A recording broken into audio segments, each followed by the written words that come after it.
प्रभु की नाम का महिमा हो। और एक अवसर प्रभु ने हमें दिया एक साथ परमेश्वर के वचन से सीखने के लिए। इसके लिए मैं प्रभु को धन्यवाद करता हूँ। पिछले हफ्ते हमने एक विचार किया था, जो हमारा सीखने का आधार परमेश्वर का वचन है। सारे उपदेश का आधार परमेश्वर का वचन है।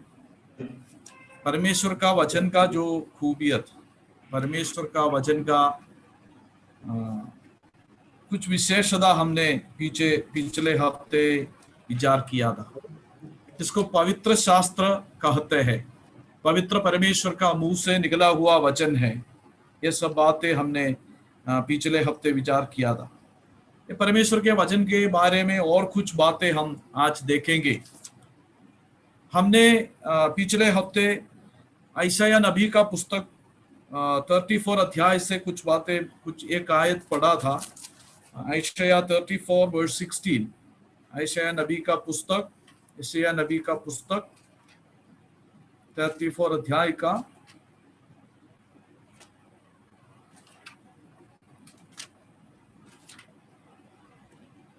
उसका 16 पद हमने देखा था।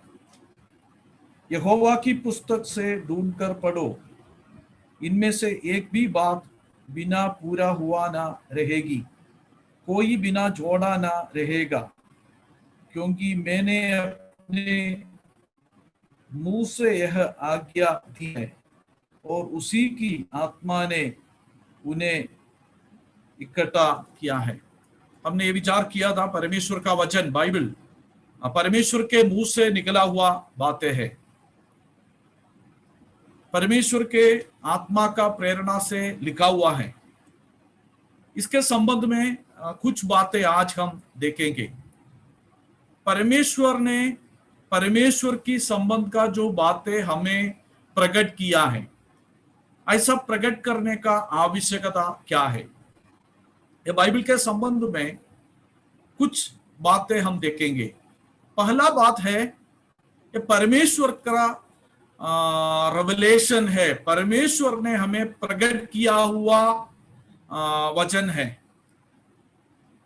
हम कई बातें हमारा बुद्धि से समझते हैं, लेकिन आध्यात्मिक बातें हमारा बुद्धि से समझ नहीं सकते हैं, हमारा जो सोच विचार से समझ नहीं सकते हैं। आध्यात्मिक बातें परमेश्वर खुद हमें प्रकट करना चाहिए, खुद हमें हमको खुला करके दिखाना चाहिए। हम एक बात पढ़ेंगे, कोरिन्थियों की पहला पुस्तक 2 अध्याय से, 1 कोरिन्थियंस चैप्टर 2 उसका 11 और 10 और 11 पद पढ़ेंगे। कोरिन्थियों की पहला पुस्तक 2 अध्याय का 10 और 11 पद। परंतु परमेश्वर ने उनको अपने आत्मा के द्वारा हम पर प्रकट किया, क्योंकि आत्मा सब बातें, वरना परमेश्वर की गूढ़ बातें भी जानती है, जांचती है। मनुष्यों में से कौन किसी मनुष्य की बातें जानता है? केवल मनुष्य की आत्मा जो उसमें है, वैसे ही परमेश्वर की बातें भी कोई नहीं जानता, केवल परमेश्वर का आत्मा। यहां हम पढ़ते हैं, उसका 11 आयत का अंत में हम पढ़ते हैं, परमेश्वर की बातों भी कोई नहीं जानता, केवल परमेश्वर का आत्मा। इस संसार की बातें हम समझते हैं, संसार की कई बातें हमारा जो बुद्धि से, हमारा जो सोच से हम समझ सकते हैं, लेकिन आध्यात्मिक बातें, परमेश्वर की बातें समझने के लिए परमेश्वर हमें कृपा देना चाहिए, परमेश्वर हमें प्रकट करके देना चाहिए, तो हम समझ सकते हैं। यहां हम पढ़ते हैं, परमेश्वर की बातों भी कोई नहीं जानता। कोई मनुष्य परमेश्वर की बातों को नहीं जानता। परमेश्वर के स्वभाव के बारे में, परमेश्वर की इच्छाओं के बारे में, परमेश्वर हमारे जीवन में क्या चाहते हैं, उन बातों के बारे में कोई मनुष्य नहीं जानता। वो परमेश्वर हमें प्रकट करना चाहिए, परमेश्वर हमें बताना चाहिए, सिखाना चाहिए, तो हम समझ सकते हैं। इसके लिए जो बातें हम परमेश्वर के बारे में जानना है, जो परमेश्वर हमारा जीवन में चाहते हैं, उस बातें परमेश्वर ने हमें प्रकट करके दिया। प्रकटीकरण, रेवलेशन, उसका वो पद का मतलब यह है जो गुप्त बातें, जो बातें खुला नहीं है, किसी भी व्यक्ति नहीं जानते हैं, उस बातें परमेश्वर ने हमें प्रकट करते हैं, खुला करके हमें दिखाते हैं। रेवलेशन, प्रकटीकरण। तो हम परमेश्वर के पुस्तक में कुछ बातें और हम देखेंगे। ये प्रकट करना, गुप्त बातों को प्रकट करना, वो परमेश्वर का ही काम है। केवल परमेश्वर ही गुप्त बातों को प्रकट कर सकते हैं। देखिए, हम व्यवस्था विवरण उसका 19 अध्याय में हम आएंगे। ड्यूटोनॉमी चैप्टर 29, व्यवस्था विवरण उसका 19 अध्याय,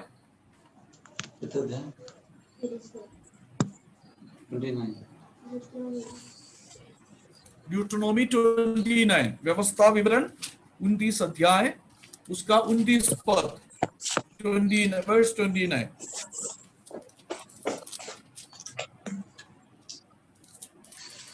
यहां हम ऐसा पढ़ते हैं, गुप्त बातें हमारे परमेश्वर यहोवा के वश में हैं, परंतु जो प्रकट की गई है वे सदा के लिए हमारे और हमारे वंश के वश में रहेंगी, इसलिए कि इस व्यवस्था की सब बातें पूरी की जाए।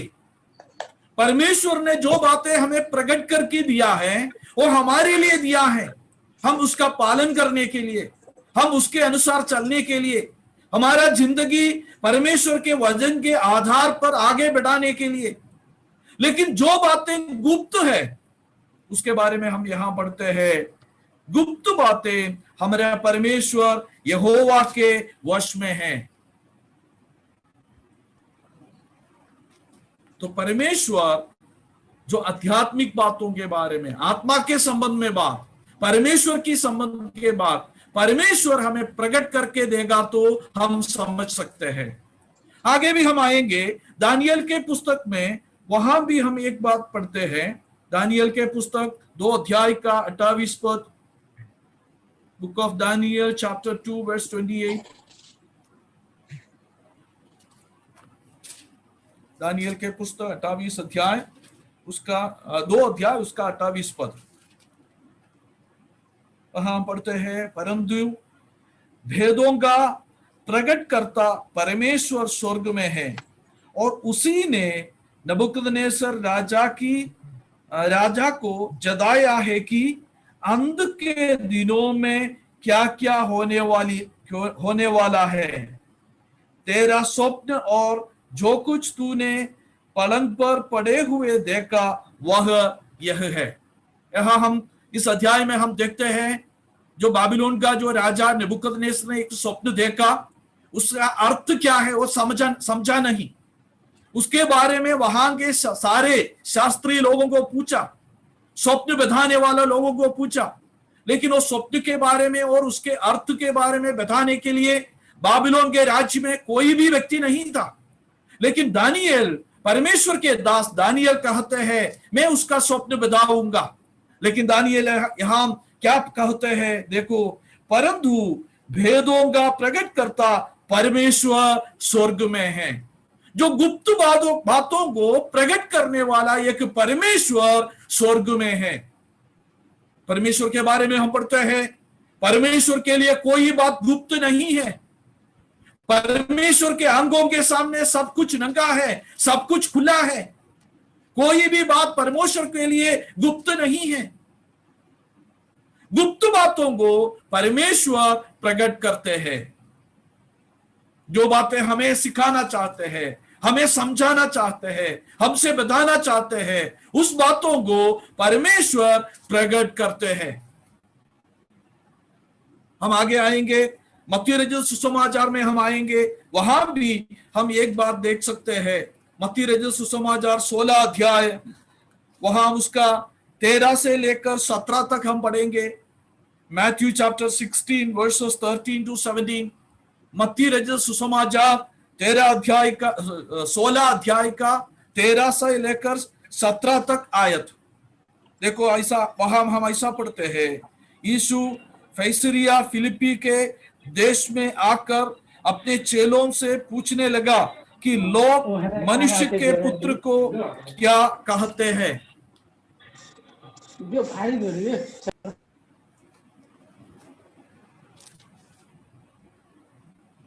उन्होंने कहा, कितने तो यूहन्ना बपतिस्मा देने वाला कहते हैं, और कितने एलिया, और कितने यिर्मयाह या भविष्यवक्ताओं में से कोई एक कहते हैं। उसने उनसे कहा, परंतु तुम मुझे क्या कहते हो। यहां हम देखते हैं जो कैसरिया फिलिप्पी का जो देश में आकर यीशु मसीह ने अपने चेलों से पूछा, लोग मनुष्य के पुत्र के बारे में, यीशु मसीह के बारे में क्या कहते हैं। तो उनके चेलों ने बताने लगा, कोई कहते हैं आप बपतिस्मा देने वाला है, यूहन्ना जो बपतिस्मा देने वाला है। कोई कहते हैं आप जो एलिया है, और कोई कहते हैं आप यिर्मयाह और भविष्यवक्ताओं में से एक है। लेकिन यीशु मसीह पूछा, तुम मेरे बारे में क्या कहते हैं। तो उन्होंने, जो शमौन पतरस ने उत्तर दिया कि तुम जीवित परमेश्वर का पुत्र मसीह है। देखो पतरस ने, परमेश्वर यीशु मसीह का चेला पतरस ने वहां में एक सच्चाई बताया, एक बाइबल के एक सच्चाई बताया, आप सच्चा जीवित परमेश्वर का पुत्र मसीह है। तो क्रिस्तीय विश्वास का आधार वही है। यीशु मसीह जो मनुष्य बनकर इस धरती पर आया, वो परमेश्वर का पुत्र है, वो मसीह है। देखो यीशु मसीह ने उसे क्या कहा। यीशु ने उसको उत्तर दिया कि हे शमौन योना के पुत्र, तू धन्य है, क्योंकि मांस और लहू ने नहीं, परंतु मेरे पिता ने जो स्वर्ग में है यह बात तुझ पर प्रकट की है। यीशु मसीह कौन है? वो सच्चाई पतरस ने बताया, तुम परमेश्वर का पुत्र मसीह है। तो यीशु मसीह ने क्या कहा, ये सच्चाई किसने तुम्हें बताया है, किसने तुम्हें प्रकट किया है? कोई मांस और लहू नहीं, परमेश्वर, स्वर्ग का परमेश्वर, यह सच्चाई तुमको प्रकट किया है। जो यीशु मसीह पर विश्वास करने वाला हर एक व्यक्ति ये सोचने का एक बात है, ये सच्चाई, सबसे बड़ा ये सच्चाई 2000 साल पहले मरियम का जो संतान के रूप में इस जगत में आया हुआ यीशु मसीह, वो परमेश्वर का पुत्र है, वो सनातन का परमेश्वर है। वो सच्चाई पवित्र आत्मा ने मुझे बताया, परमेश्वर ने वो सच्चाई मुझे प्रकट किया। इसलिए उनके ऊपर विश्वास करने का जो अनुग्रह मुझे मिला है। पतरस ने एक सच्चाई हम कहते हैं, बताते हैं, तू परमेश्वर का पुत्र है। तो यीशु मसीह कहते हैं, ये सच्चाई, ये सत्य कौन तुमको बताया है, किसने तुमको प्रकट किया है? तो देखो यीशु मसीह के संबंध में जो सत्य परमेश्वर हमें प्रकट करना चाहिए, हम वही पढ़ते हैं, क्योंकि मांस और लहू ने नहीं, परंतु मेरे पिता ने जो स्वर्ग में है यह बात तुझ पर प्रकट की है। यीशु मसीह कौन है? यीशु मसीह का जो संबंध में जो उपदेश क्या है, ये सारे बातें परमेश्वर के वचन के द्वारा जीवित परमेश्वर ने हमें प्रकट करके देते हैं, तो हम समझ सकते हैं। दुनिया का विचार उनके संबंध में अलग अलग है। दुनिया सोचते हैं वो मरियम का संतान है, लेकिन परमेश्वर के वचन के द्वारा परमेश्वर के दास पवित्र आत्मा में कहते हैं वो परमेश्वर के पुत्र है। यीशु मसीह परमेश्वर का पुत्र है। वो सच्चाई कौन प्रकट करते हैं? स्वर्ग का परमेश्वर वो सच्चाई प्रकट करते हैं। और वहां यीशु मसीह और एक बार कहा, तुम धन्य है। देखो भाइयों बहनों, हम कितना धन्य है। यीशु मसीह कौन है करके समझने का जो बुद्धि नहीं परमेश्वर ने हमें दिया, ये सच्चाई परमेश्वर हमें प्रकट किया, हम कितना धन्य है। हम लोग में जो दुनिया में देखकर हम लोगों के बारे में कहते हैं वो कितना धन्य है। उनके पास धन दौलत है, उनको अच्छा नौकरी है, उनको अच्छा घर है, वो कितना धन्य है। लेकिन परमेश्वर के वचन कहते हैं वो नहीं, हम धन्य हैं। जो यीशु मसीह कौन है करके समझने को परमेश्वर ने अनुग्रह किया। यीशु मसीह का जो सच्चाई, यीशु मसीह के संबंध में, परमेश्वर के पुत्र के संबंध में जो सच्चाई स्वर्ग के परमेश्वर हमें प्रकट किया, हम धन्य हैं। यीशु मसीह के ऊपर विश्वास करने वाला धन्य है। हम परमेश्वर के वचन देखेगा तो ऐसा धन्य व्यक्तियों के बारे में हम देख सकते हैं। मैं आगे बढ़ना चाहता हूं। जो सच्चाइयां, जो ईश्वर की बातें, जो ईश्वर के स्वभाव के बारे में, जो ईश्वर ने हमारे लिए तैयार किया हुआ उद्धार के बारे में, और हमारे जीवन में परमेश्वर क्या चाहते हैं उसके बारे में, आने वाला दिनों में परमेश्वर क्या करने वाला है, भविष्य के बारे में सब परमेश्वर प्रकट करके देना चाहिए। उस प्रकटीकरण परमेश्वर के वचन के द्वारा हमें मिलते हैं। गुप्त बातों को, जो बातें हम अपने बुद्धि से, अपने ज्ञान से समझ नहीं सकते हैं, उस बातों को परमेश्वर ने हमें प्रकट करके दिया उनके वचन के द्वारा, उनके दासों के द्वारा। जो कलीसिया के संबंध में हम देखेंगे, कलीसिया भी एक गुप्त बात था। पुराना नियम में कलीसिया का संबंध में नहीं पढ़ते हैं। नया नियम का जो मंडली के बारे में पुराना नियम में हम नहीं पढ़ते हैं, और नया नियम में हम पढ़ते हैं। यीशु मसीह के लहू से खरीदा हुआ लोगों का झुंड है कलीसिया। वो कलीसिया का संबंध में जो सच्चाई परमेश्वर ने प्रकट करके दिया अपने प्रेरितों के द्वारा, भविष्यवक्ताओं के द्वारा। हम एफेसियों की पत्री में वो देखते हैं। हम पढ़ेंगे एफेसियों की पत्री 3 अध्याय का 3 से लेकर 6 तक हम पढ़ेंगे। एफेसियंस चैप्टर 3 वर्सेस 3 to 6। एफेसियों की पत्री 3 अध्याय उसका 3 से लेकर 6 तक।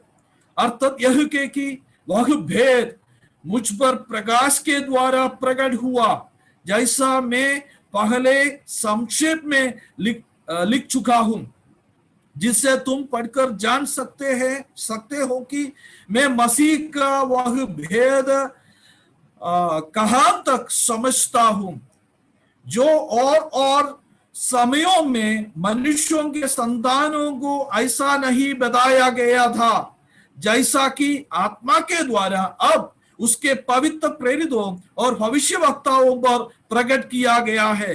अर्थात यह है कि मसीह यीशु में सुसमाचार के द्वारा अन्य जातीय लोग मिरास में साझी और एक ही देह की और प्रतिज्ञा के भागी हो।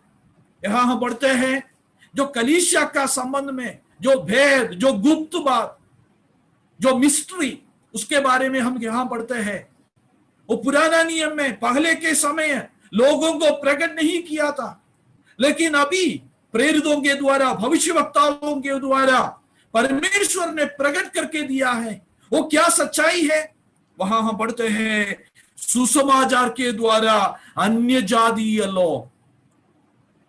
अब पुराना नियम पढ़ते समय परमेश्वर के लोग यहूदी लोग हैं, उनके पास परमेश्वर के वचन दिया, उनके बीच में से भविष्यवक्ता को उठाया, उनसे परमेश्वर व्यवहार किया, आराधना की जो व्यवस्था उनको दिया। यहूदी लोगों को परमेश्वर के लोग कहते हैं। लेकिन नया नियम में आते समय हम ये देखते हैं कि केवल यहूदी लोगों को नहीं, सारे लोगों को परमेश्वर प्रेम करते हैं। सारे जात के लोगों को, सारे भाषा के लोगों को, सारे देश के लोगों को परमेश्वर प्रेम करते हैं और सुसमाचार के द्वारा उनको बुलाते हैं, उनको परमेश्वर का देह, यीशु मसीह का देह कलीसिया बनाते हैं। वो भेद, वो मिस्ट्री, वो गुप्त बात पौलुस ने कहते हैं पहले प्रकट नहीं किया था, लेकिन अभी प्रेरितों के द्वारा, भविष्यवक्ताओं के द्वारा हमें प्रकट करके दिया है। जो कलीसिया का संबंध में जो सच्चाइयां परमेश्वर ने प्रकट किया, तो कलीसिया क्या है, कलीसिया का संबंध में परमेश्वर का इच्छा क्या है, कलीसिया का जो व्यवस्था, कलीसिया कैसा होना चाहिए, कलीसिया कैसा चलना चाहिए, कलीसिया का भविष्य क्या है, ये सारे बातें परमेश्वर ने प्रकट किया। वो परमेश्वर के वचन में हम देखते हैं तो हम समझ सकते हैं। पहले क्लास में बताया, ये उपदेश का, कलीसिया का जो उपदेश है, वो उपदेश का आधार परमेश्वर का वचन है। परमेश्वर ने अलग अलग रीति से जो आध्यात्मिक बातों को, परमेश्वर की जो गुप्त बातों को प्रकट किया है। सारे मनुष्य के सामने परमेश्वर के संबंध में एक विचार परमेश्वर ने प्रकट किया है इस सृष्टि के द्वारा। सारे मनुष्य के सामने, सारे मनुष्य के सामने परमेश्वर ने परमेश्वर के संबंध में एक प्रकटीकरण किया है। बहुत लिमिटेड है। हम देखते हैं ये सृष्टिकर्ता सनातन का, सर्वशक्तिमान का परमेश्वर के बारे में बताते हैं। ये सुंदर भूमि में हम देखेगा तो, ये आकाश और पृथ्वी में हम देखेगा तो, सारे ग्रह, ये ब्रह्मांड को हम देखेगा तो ये हमें बताते हैं इसके पीछे एक सृष्टिकर्ता परमेश्वर है। सनातन का सर्वशक्तिमान एक परमेश्वर है। ये सृष्टि परमेश्वर का निर्मित है, उसने रचाया है। इतना खूबसूरत विधि से ये सृष्टि किया हुआ व्यक्ति परमेश्वर है। ऐसा एक ज्ञान ये सृष्टि हमें देता है। परमेश्वर के वचन में कुछ जो आयतों को हम पढ़ेंगे, देखो जो भजन संहिता 19 में हम ऐसा पढ़ते हैं, भजन संहिता 19, Psalms 19,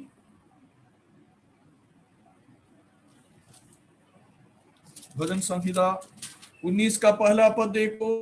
आकाश परमेश्वर की महिमा वर्णन कर रहा है और आकाश मंडल उसकी हस्तकला को प्रकट कर रहा है।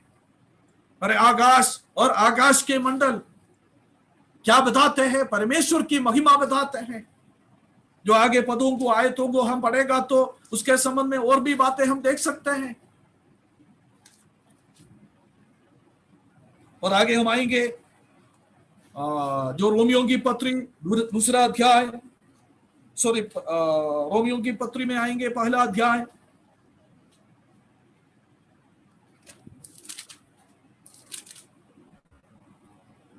उसका 18, 19 और 20 आयतों को हम पढ़ेंगे। रोमियो की पत्री पहला अध्याय 18, 19 और 20 आयतों को। परमेश्वर का क्रोध तो उन लोगों की सब अभक्ति और अधर्म पर स्वर्ग से प्रकट होता है जो सत्य को अधर्म से दबाए रखते हैं, इसलिए कि परमेश्वर के विषय का ज्ञान उनके मनों में प्रकट है, क्योंकि परमेश्वर ने उन पर प्रकट किया है। यहां हम पढ़ते हैं, परमेश्वर के विषय का ज्ञान उनके मनों में प्रकट है, क्योंकि परमेश्वर ने उन पर प्रकट किया है। परमेश्वर का ज्ञान, एक परमेश्वर है सबसे ऊपर न्याय करने वाला, सबसे ऊपर सनातन का सर्वशक्तिमान एक परमेश्वर है। वो ज्ञान परमेश्वर ने हमारे मनों पर, सारे मनुष्य के मनों पर प्रकट किया है। वहां हम पढ़ते हैं, क्योंकि परमेश्वर ने उन पर प्रकट किया। वो कैसा प्रकट किया है? आगे हम पढ़ते हैं, क्योंकि उसकी अनदेखी गुण अर्थात उसकी सनातन सामर्थ और परमेश्वरत्व जगत के सृष्टि के समय से उसके कामों के द्वारा देखने में आते हैं, यहां तक कि वे निरुत्तर है। यहां हम पढ़ते हैं, परमेश्वर के सृष्टि के द्वारा, उनके कामों के द्वारा उनके जो महत्व प्रकट किया है, उनके जो परमेश्वरत्व प्रकट किया है। पहले बताया जैसा ये सारे सृष्टि हमें ये बताते हैं इसके पीछे एक सृष्टिकर्ता सनातन का सर्वशक्तिमान एक परमेश्वर है। कोई भी सृष्टि अपने आप हुआ नहीं है, परमेश्वर का सृष्टि है, परमेश्वर ने बनाया है। परमेश्वर के वचन का शुरुआत ऐसा ही है। आदि में परमेश्वर ने आकाश और पृथ्वी का सृष्टि की। आदि में परमेश्वर ने आकाश और पृथ्वी की सृष्टि की, परमेश्वर ने सृष्टि की। और ये सृष्टि हमें ये बताते हैं। और दूसरा एक बात है, हम दूसरा अध्याय में आएंगे, रोमियों की पत्री दूसरा अध्याय, उसका 14 से लेकर 14 और 15 आयतों को पढ़ेंगे। रोमियों की पत्री दूसरा अध्याय 14 और 15 आयत। Romans chapter 2 14 and 15। वहां हम ऐसा पढ़ते हैं, फिर जब अन्य जाति लोग जिनके पास व्यवस्था नहीं स्वभाव ही से व्यवस्था की बातों पर चलते हैं, तो व्यवस्था उनके पास ना होने पर भी वे अपने लिए आप ही व्यवस्था है। वे व्यवस्था की बातें अपने अपने हृदयों में लिखी हुई दिखाते हैं और उनके विवेक भी गवाही देते हैं, और उनकी चिंताएं परस्पर दोष लगाती या उन्हें निर्दोष ठहराती है। जो हमारा अंधकरण परमेश्वर की जो कुछ बातों को हमें बताते हैं, परमेश्वर की जो व्यवस्था के बारे में, गलत क्या है सही क्या है, गलत नहीं करना है, सही करना है, ऐसा एक विवेक हमारा जो अंधकरण हमें दिया है, हमारा अंधकरण में दिया है परमेश्वर ने। ये अंधकरण हमसे बातें करते हैं। यहां हम पढ़ते हैं 15 आयत में हम पढ़ते हैं, वे व्यवस्था की बातें अपने अपने हृदय में लिखी हुई दिखाते हैं। हमारे हृदय में परमेश्वर ने ऐसा एक बातें लिखी है, इसलिए सारे मनुष्य को हम देखेगा तो उनके मन में कुछ अच्छा करने का बोझ, अच्छा करने का चिंता है। परमेश्वर का एक खोज है। मनुष्य को छोड़ कोई भी जानवर हम देखो परमेश्वर की खोज नहीं करते हैं, केवल मनुष्य ही परमेश्वर का खोज में है, परमेश्वर को ढूंढते हैं, परमेश्वर की आराधना करते हैं, क्योंकि उसके अंदर परमेश्वर का एक चिंता उनके मन में परमेश्वर डाला है, उनके अंधकरण में दिया है। परमेश्वर के बारे में एक विचार हमारे अंधकरण में दिया है। सृष्टि परमेश्वर के बारे में बताते हैं और हमारा अंधकरण परमेश्वर की बातें अंधकरण में दिया है। परमेश्वर का एक खोज, सच्चा बातें करने का, सही करने का, गलत नहीं करने का, ऐसा एक विचार हमारा अंदर परमेश्वर ने दिया है। और तीसरा है परमेश्वर का वचन। परमेश्वर के वचन पढ़ते समय, पहले बताया, पहले क्लास में भी हमें यही बातें सीखा, ये पवित्र शास्त्र पढ़ते समय परमेश्वर हमें बातें करते हैं। ये लिखा हुआ भविष्यवक्ताओं ने ऐसा कहा है, यहोवा ऐसा कहते हैं, यहोवा का वचन है, परमेश्वर का वचन है, परमेश्वर ऐसा कहते हैं। तो परमेश्वर जो उनके संबंध में जो बातें मनुष्य के बारे में वो क्या चाहते हैं, वो बातें अपने वचन के द्वारा प्रकट किया है। और अंतिम में एक बात बताकर मैं आगे बढ़ूंगा, परमेश्वर के पुत्र के द्वारा परमेश्वर ने अपने आप को प्रकट किया। परमेश्वर के वचन में हम देखते समय परमेश्वर के वचन साफ साफ कहते हैं, परमेश्वर को कोई भी देखा नहीं है, लेकिन वो अनदेखी परमेश्वर को परमेश्वर के पुत्र प्रभु यीशु मसीह ने प्रकट किया। हम एक आयत पढ़ के आगे आएंगे, इब्रानियों की पत्री पहला अध्याय, हिब्रूज चैप्टर 1, इब्रानियों की पत्री पहला अध्याय, उसका पहला 2 आयतें हम पढ़ेंगे, वर्सेस 1 और 2। इब्रानियों की पत्री पहला अध्याय 1 और दूसरा आयतों को हम पढ़ेंगे। पूर्व युग में परमेश्वर ने बाप दादों से थोड़ा थोड़ा करके और भांति भांति से भविष्य वक्ताओं के द्वारा बातें करके इन दिनों के अंत में हमसे पुत्र के द्वारा बातें की, जिसे उसने सारी वस्तुओं का वारिस ठहराया और उसी के द्वारा उसने सारी सृष्टि रची है। इस अंतिम दिनों में परमेश्वर ने अपने पुत्र प्रभु यीशु मसीह के द्वारा हमसे बातें की है। परमेश्वर के पुत्र यीशु मसीह परमेश्वर को प्रकट किया। हम देखेंगे कुछ आयतों को हम पढ़ेंगे। यूहन्ना रचित सुसमाचार पहला अध्याय उसका 18 पद, यूहन्ना रचित सुसमाचार पहला अध्याय उसका 18 पद।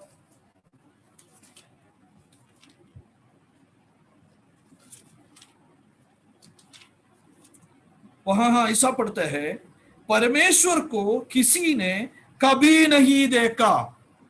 वहां ऐसा पढ़ते हैं, परमेश्वर को किसी ने कभी नहीं देखा, एकलौता पुत्र जो पिता की गोद में है उसी ने उसे प्रकट किया। जो अनदेखी परमेश्वर को, जो उनके गोद में बैठे हुए परमेश्वर के पुत्र प्रभु यीशु मसीह ने प्रकट किया। कैसा प्रकट किया है? हम आगे आके कुछ बातों को हम देखेंगे। 14 अध्याय में आइए, यूहन्ना के सुसमाचार 14 अध्याय चैप्टर 14 उसका 7 से लेकर 10 तक हम पढ़ेंगे। यूहन्ना के सुसमाचार 14 अध्याय उसका 7 से लेकर 10 तक। यदि तुमने मुझे जाना होता तो मेरे पिता को भी जानते, और अब उसे जानते हो और उसे देखा भी है। यीशु मसीह कहते हैं, यदि तुम मुझे जाना होता तो मेरे पिता को भी जानता था। और आगे कहते हैं, उसे जानते हो, अब तुम उसे जानते हो। केवल जानते नहीं, आगे हम बढ़ते हैं, और उसे देखा भी हो। पहला अध्याय में हम देखा परमेश्वर को किसी ने कभी नहीं देखा। यह यीशु मसीह कहते हैं, तुम परमेश्वर को, मेरे पिता को तुम देखा है। तो आगे क्या है? तो फिलिप्पुस ने उससे कहा, हे प्रभु, पिता को हमें दिखा दे, यही हमारे लिए बहुत है। यीशु ने उससे कहा, हे फिलिप्पुस, मैं इतने दिन से तुम्हारे साथ हूं और क्या तुम मुझे नहीं जानता? जिसने मुझे देखा है उसने पिता को देखा। यीशु मसीह कहते हैं, जिसने मुझे देखा है उसने पिता परमेश्वर को देखा है। और आगे हम देखिए,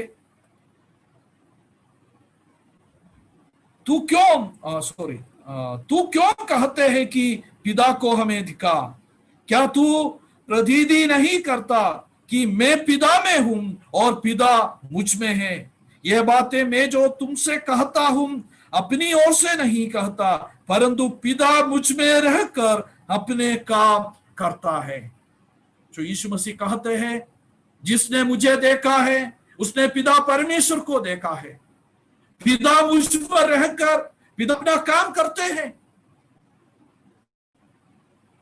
तो अपना पुत्र प्रभु यीशु मसीह के द्वारा जो अनदेखी परमेश्वर ने अपने आप को प्रकट किया। केवल प्रकट किया नहीं, हमसे बातें किया। यीशु मसीह आगे वही कहते हैं, जो बातें मैं तुमसे कहता हूं अपनी ओर से नहीं कहता, परंतु पिता मुझ में रहकर अपने काम करता है। जो बातें मैं तुमसे कहता हूं वो पिता कहता है। जो वचन यीशु मसीह ने हमें दिया है वो परमेश्वर का, पिता परमेश्वर का वचन है। अपने पुत्र के द्वारा पिता परमेश्वर ने हमसे बातें करते हैं। और जो यीशु मसीह को देखा है वो परमेश्वर को, पिता परमेश्वर को देखते हैं। आगे कोलोसियों की पत्री पहला अध्याय में हम देखते हैं, वो परमेश्वर का अनदेखी परमेश्वर का प्रतिरूप है। जो यीशु मसीह जो अनदेखी परमेश्वर का प्रतिरूप है, अपने पुत्र यीशु मसीह के द्वारा परमेश्वर ने अपने आप को प्रकट किया है। जो यीशु मसीह को देखा है वो परमेश्वर को देखते हैं।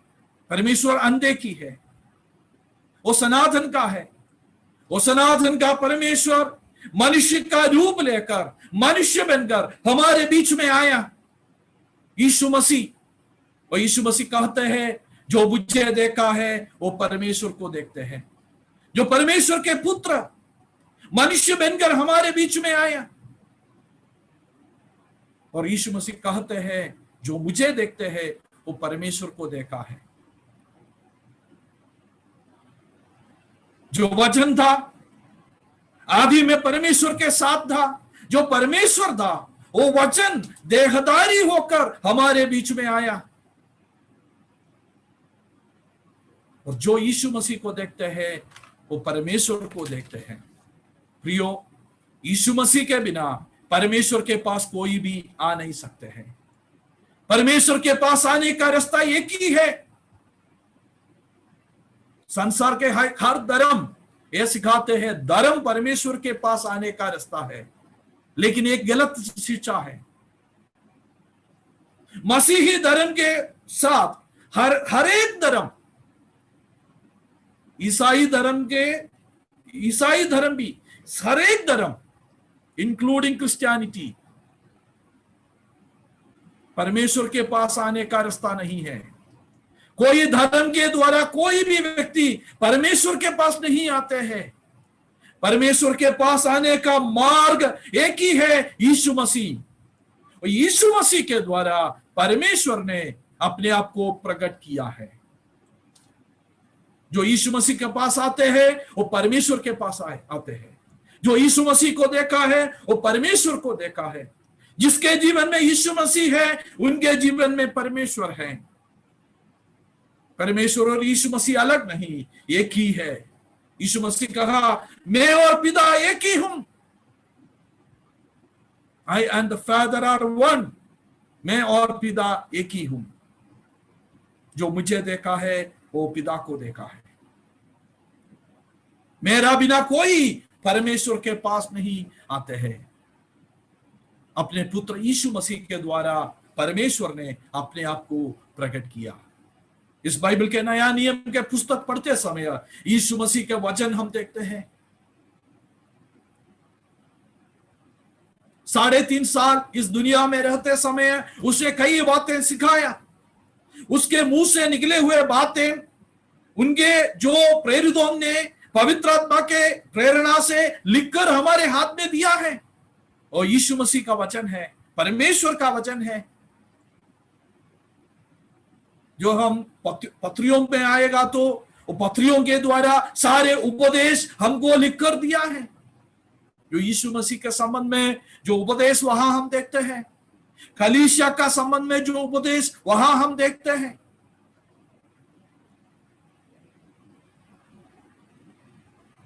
तो परमेश्वर जो गुप्त बातों को प्रकट करते हैं,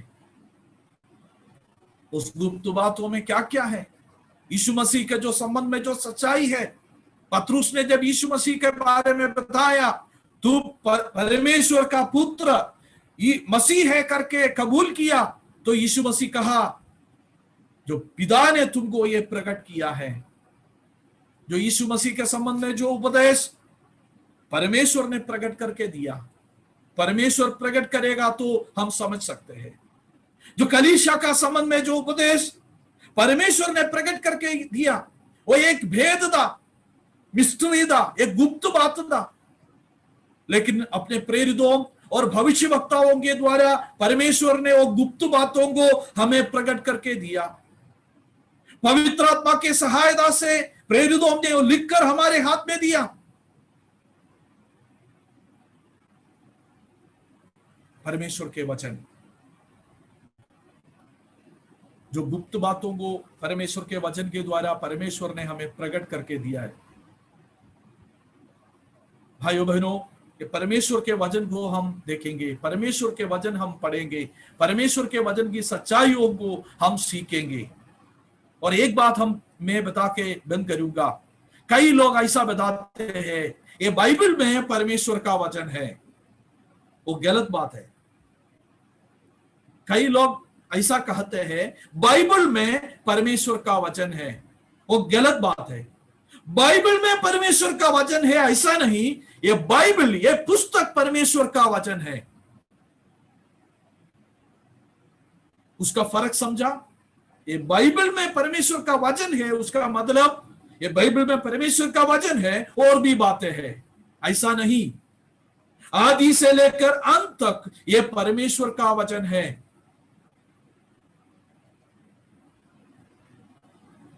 उत्पत्ति के पुस्तक पहला आयत से जो रेवलेशन, जो अंतिम आयत तक हम देखेगा तो ये परमेश्वर का वचन है, उसमें परमेश्वर का वचन है ऐसा नहीं। ये पूरा पुस्तक शुरुआत से लेकर अंत तक ये परमेश्वर का वचन है, परमेश्वर ने प्रकट करके दिया हुआ वचन है। जो बातें हम अपने बुद्धि से नहीं समझ सकते हैं, जो बातें हम नहीं जान सकते हैं, उस बातों को परमेश्वर ने अपने कृपा से हमें प्रकट करके दिया। बाइबल पढ़ते समय यह विचार हमारा अंतर होना चाहिए, ये परमेश्वर का वचन है। ये परमेश्वर के वचन जो परमेश्वर के पुत्र यीशु मसीह के संबंध में बताते हैं। यीशु मसीह परमेश्वर का प्रकट किया, और ये परमेश्वर के वचन में यीशु मसीह के संबंध में हम सीखते हैं। आगे आने वाला दिनों में परमेश्वर हमें सहायता करे इन बातों को सीखने के लिए। कलीसिया का संबंध में जो परमेश्वर के वचन में जो बातें प्रकट किया है, जो यीशु मसीह के विश्वास के संबंध में हमने मत्ती रचित सुसमाचार 16 अध्याय में देखा, जो पतरुस का जो कबूल करते हैं, पतरुस जो बताते हैं तुम परमेश्वर का पुत्र है। जो यीशु मसीह कहा जो पिता परमेश्वर ने तुम्हें प्रकट किया है। हम परमेश्वर को धन्यवाद करेंगे क्योंकि ये सच्चाइयों को परमेश्वर ने हमें प्रकट करके दिया। हम संसार के दूसरे लोग से कितना धन्य है। यीशु मसीह पर विश्वास करने का जो कृपा परमेश्वर ने हम पर दिया, जो अनुग्रह हम पर छोड़ा, विश्वास करने का अनुग्रह हमें दिया, हम कितना धन्य हैं। आने वाला दिनों में जो परमेश्वर के लोग परमेश्वर को आभारी होकर परमेश्वर के महिमा चढ़ाकर आगे जाने के लिए प्रभु हमें सहायता करे। इस वचनों के द्वारा परमेश्वर हमारा हर एक व्यक्तियों के जीवन में आशीष दे। परमेश्वर का नाम को महिमा मिले।